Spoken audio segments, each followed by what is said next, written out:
it feels like an extension of that. It's very, very nice. I came and visited you in Istanbul on the set actually. Yeah. And, there was a good feeling when you were making it, but then there was still that question mark, wasn't there? Were people always going to like it? So you were always confident. I'm glad you thought it was a good feeling, because I remember when you guys came to Istanbul, I think I was like on my knees with exhaustion. What are they all looking at? I thought, it's just going to be a disaster.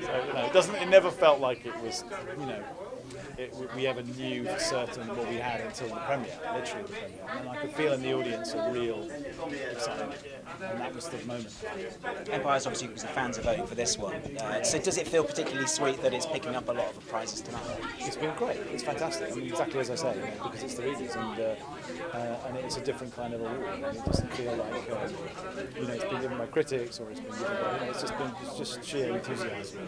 You were quoting your son in the acceptance speech, I believe. Yes, I was. About the importance of moving forwards and not in the other direction. Yeah. Well, I was quoting your Brunner, really, but quoted by your son, which is very clever. Very impressed. Well, he's a big fan of Magnificent Seven.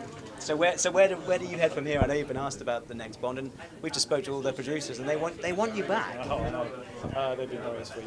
No, I'm doing my theatre projects, as I said before, and then I'll work out when I'm able to clear my head a little bit, what I want to do next. But I've never really repeated myself. I've never done the same movie, same kind of movie, one after the other. So it just gives me a chance to think about what I want to do next, what I actually want to say. Because sometimes it's difficult to really work that out. Would you be tempted with the right script in time, like you say, if you could take Bond in a different direction? Oh, I've definitely left the door open for the possibility of Bond movies in the future. It's just the next one. They need it. They need someone working on it now. Do you know what I mean? Really, for the next year, and then go into pre-production. When you've just come off the back of a huge roller coaster of 3 years, as we have, it just felt a little bit too much. And Mr. Boyle, you hugged over there. I asked him on the way, and would you pass the mantle on to him? What do you think he'd do with it? Danny did it brilliantly, but he keeps turning everything down, doesn't he? He doesn't want to be. He's probably turned down a lordhood, or whatever you call it. He's definitely turned down a knighthood.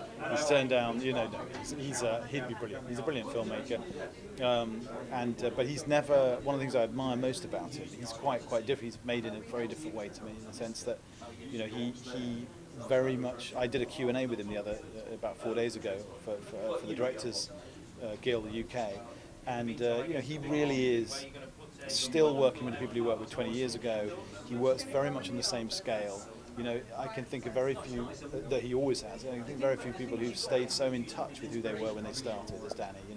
He is absolutely knows exactly who he is. I'm really admiring that. I'm just made quite differently. But no, I don't know. I'll be fascinated to know just the next one. Brilliant. Great to see you. Yeah, Thanks very much. Thank you.